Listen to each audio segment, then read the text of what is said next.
So Samsung Mobile, when I posted this article today, talking about Samsung's dominance makes the Pixel Fold a waste of time. So what they're talking about is this.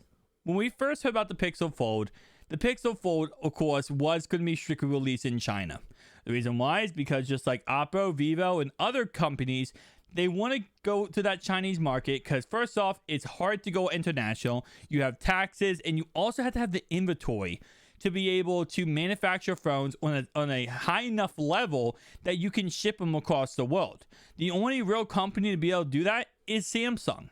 So, and based on this, what this article says is that Samsung ships out so many phones per year, it would take Google half a century to even come close to equal the amount of phones they ship out. So obviously with them releasing the Pixel Fold, and now rumors is it's going to be international. This is when a lot of people are starting to talk / speak and say this might not be a good look for Google. So yes, Samsung does dominate this whole entire atmosphere.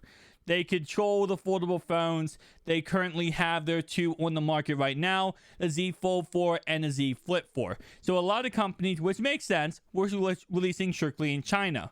Well, now that Samsung kind of got, into that, they went ahead and released their two brand new foldable phones in China too, as of October 23rd, 2020. So now it's like no matter where you release foldable phones, you're going to be competing with the juggernaut Samsung.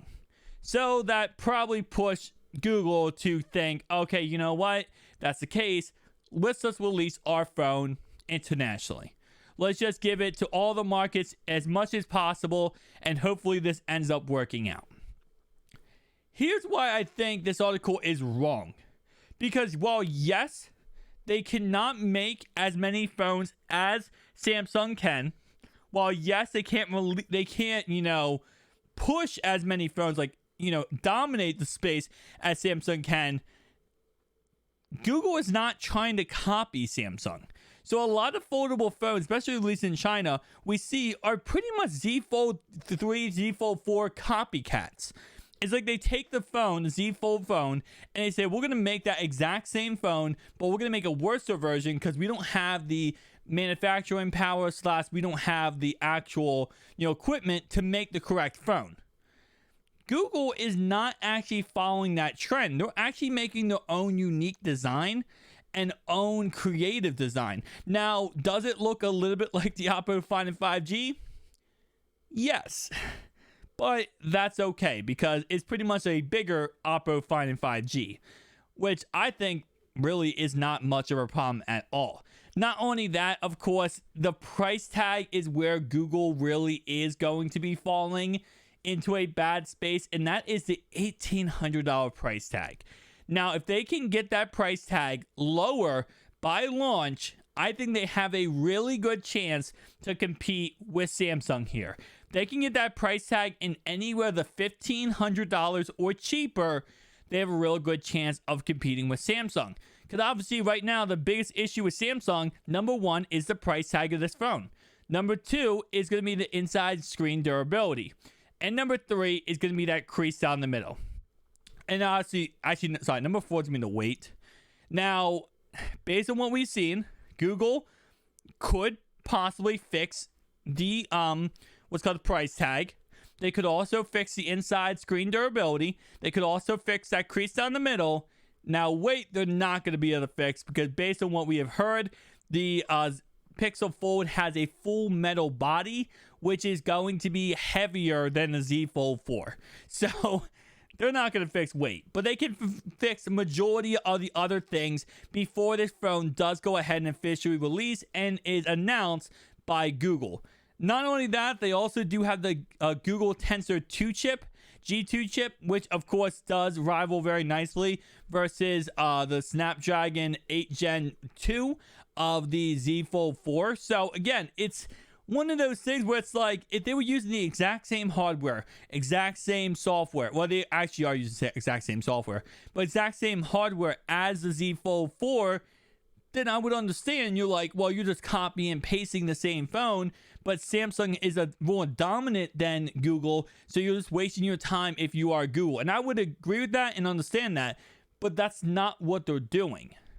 What they're doing is, in my opinion, is kind of taking the Oppo Find 5G and saying that's what we're going to copy off of, and we're going to make that phone, but a better version of that phone, and we'll continue to make, just the best phone humanly possible, which, in my opinion, makes perfect sense and could work out very, very well. Now, again, like they say here, it would take a century for Google to be able to ship out as many phones as they can, as Samsung can.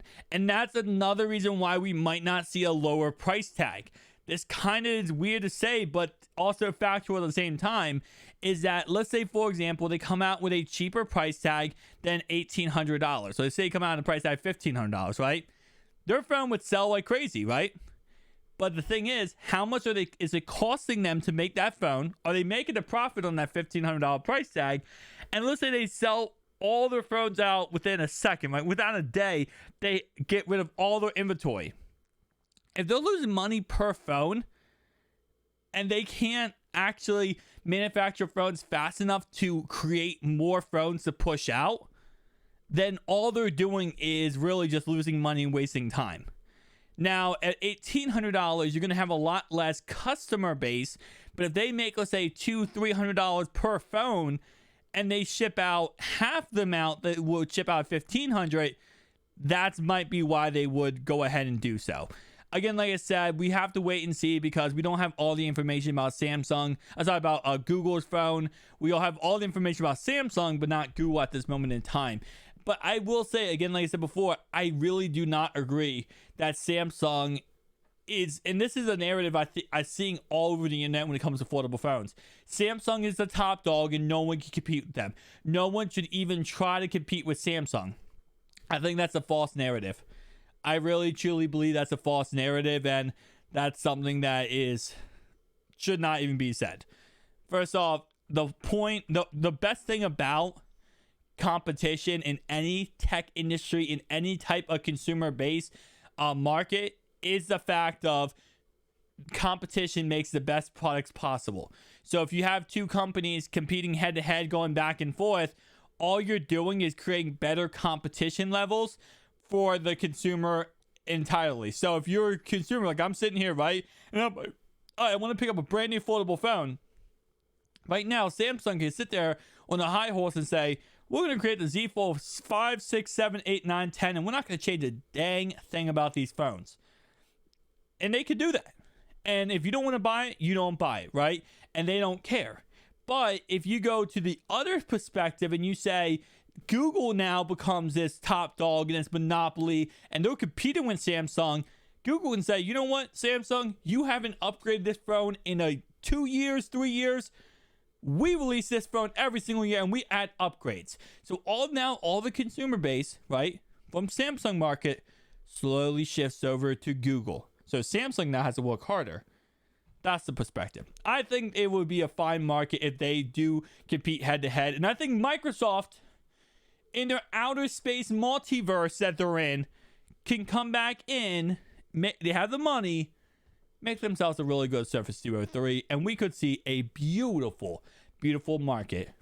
The Pixel Fold, the Duo 3, and the Z Fold 5 next year. That would be beautiful. Thank you guys for watching. I'll see you guys next one. Peace out.